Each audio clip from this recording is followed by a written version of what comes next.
Good day. This is our first, and we will be starting with Genesis chapter 1, Genesis chapter 2, and Genesis chapter 3, and Psalms chapter 1. And let's begin. The beginning. In the beginning, God created the heavens and the earth. Now the earth was formless and empty. Darkness was over the surface of the deep, and the Spirit of God was hovering over the waters.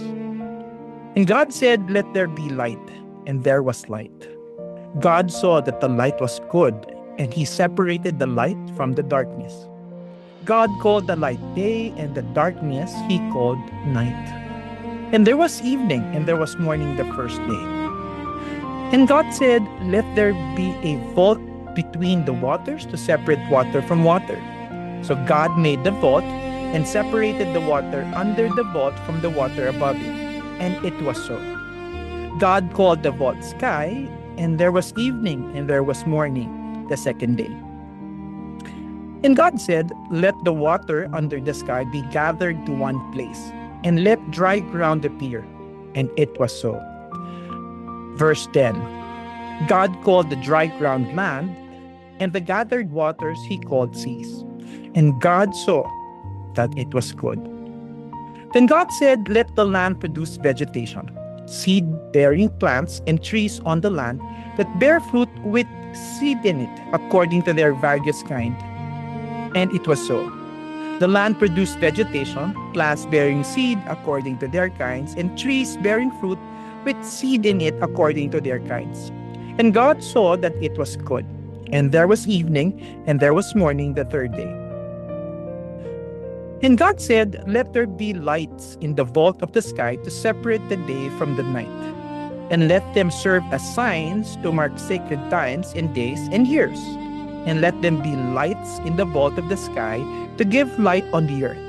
And it was so. God made two great lights, the greater light to govern the day, and the lesser light to govern the night. He also made the stars.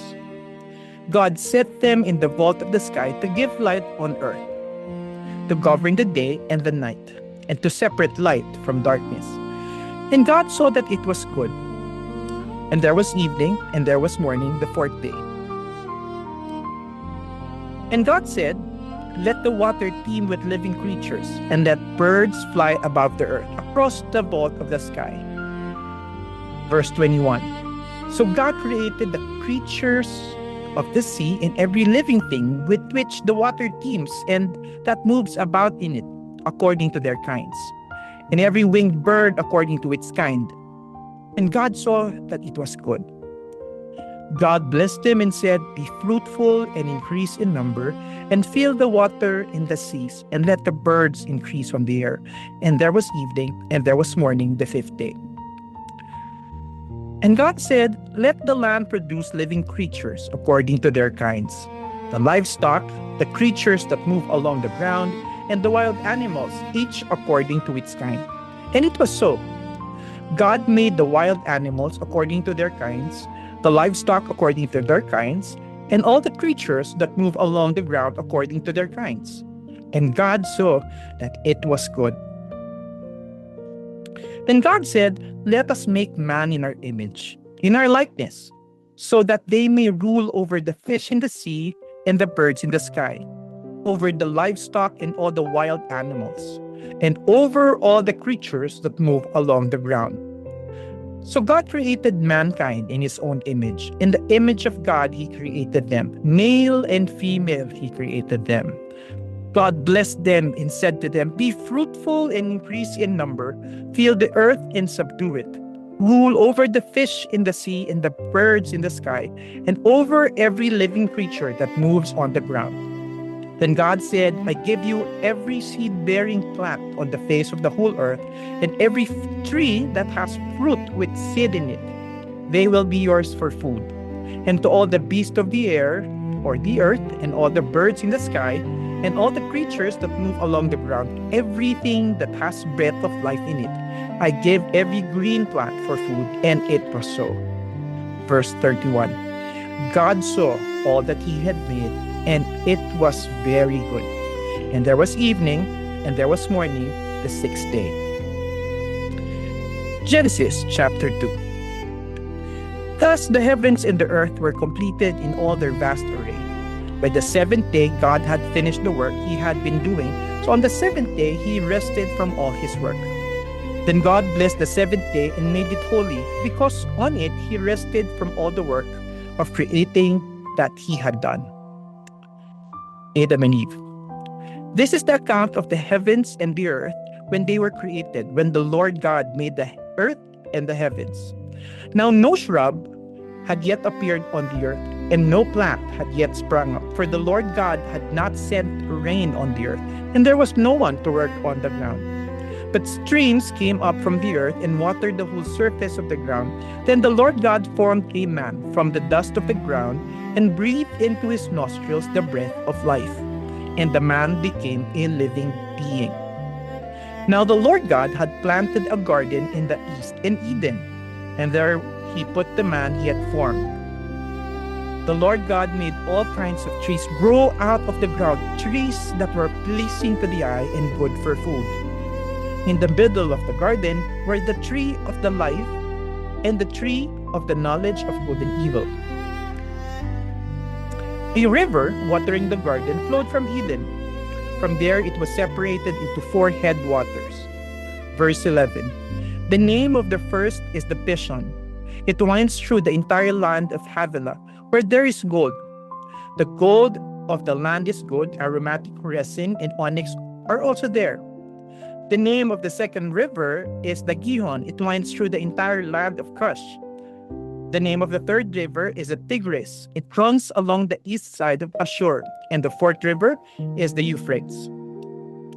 The Lord God took the man and put him in the Garden of Eden to work it and take care of it. And the Lord God commanded the man, "You are free to eat from any tree in the garden, but you must not eat from the tree of the knowledge of good and evil, for when you eat from it, you will certainly die." The Lord God said, "It is not good for the man to be alone. I will make a helper suitable for him." Now the Lord God had formed out of the ground all the wild animals and all the birds in the sky. He brought them to the man to see what he would name them. And whatever the man called each living creature, that was its name. So the man gave names to all the livestock, the birds in the sky, and all the wild animals. But for Adam, no suitable helper was found. So the Lord God caused the man to fall into a deep sleep. And while he was sleeping, he took one of the man's ribs and then closed up the place with flesh. Then the Lord God made the woman from the rib he had taken out of the man, and he brought her to the man. The man said, "This is now bone of my bones and flesh of my flesh. She shall be called woman, for she was taken out of a man." That is why a man leaves his mother or father and mother and is united to his wife, and they become one flesh. Verse 25. Adam and his wife were both naked, and they felt no shame. Genesis chapter 3. Now the serpent was more crafty than any other or any of the wild animals the Lord God had made. He said to the woman, "Did God really say you must not eat from any tree in the garden?" The woman said to the serpent, "We may eat fruit from the trees in the garden, but God did say, you must not eat from the tree that is in the middle of the garden, and you must not touch it, or you will die." "You will not certainly die," the serpent said to the woman, "for God knows that when you eat from it, your eyes will be open, and you will be like God, knowing good and evil." When the woman saw that the fruit of the tree was good for food, and pleasing to the eye, and also desirable for gaining wisdom, she took some and ate it. She also gave some to her husband who was with her, and he ate it. Then the eyes of both of them were opened, and they realized they were naked. So they sewed fig leaves together and made coverings for themselves. Then the man and his wife heard the sound of the Lord God as he was walking in the garden in the cool of the day, and they hid from the Lord God among the trees of the garden. But the Lord God called to the man, "Where are you?" He answered, "I heard you in the garden, and I was afraid because I was naked, so I hid." And he said, "Who told you that you were naked? Have you eaten from the tree that I commanded you not to eat from?" The man said, "The woman you put here with me, she gave me some fruit from the tree, and I ate it." Then the Lord God said to the woman, "What is this you have done?" The woman said, "The serpent deceived me, and I ate." So the Lord God said to the serpent, "Because you have done this, cursed are you above all livestock, and all wild animals. You will crawl on your belly, and you will eat dust all the days of your life. And I will put enmity between you and the woman, and between your offsprings and hers. He will crush your head, and you will strike his heel." To the woman he said, "I will make your pains in childbearing very severe. With painful labor, you will give birth to children. Your desire will be your husband, or be for your husband, and he will rule over you." To Adam he said, "Because you listened to your wife and ate fruit from the tree about which I commanded you, you must not eat from it. Cursed is the ground because of you. Through painful toil you will eat food from it all the days of your life. It will produce thorns and thistles for you, and you will eat the plants of the field. By the sweat of your brow you will eat your food until you return to the ground, since from it you were taken, for dust you are, and to the dust you will return." Verse 20. Adam named his wife Eve because she would become a mother, or the mother, of all the living. The Lord God made garments of skin for Adam and his wife and clothed them. And the Lord God said, "The man has now become like one of us, knowing good and evil. He must not be allowed to reach out his hand and take also from the tree of life and eat and live forever." So the Lord God banished him from the Garden of Eden to work the ground from which he had been taken. After he drove the man out, he placed on the east side of the Garden of Eden cherubims and flaming sword flashing back and forth to guard the way to the tree of life. Psalms chapter 1.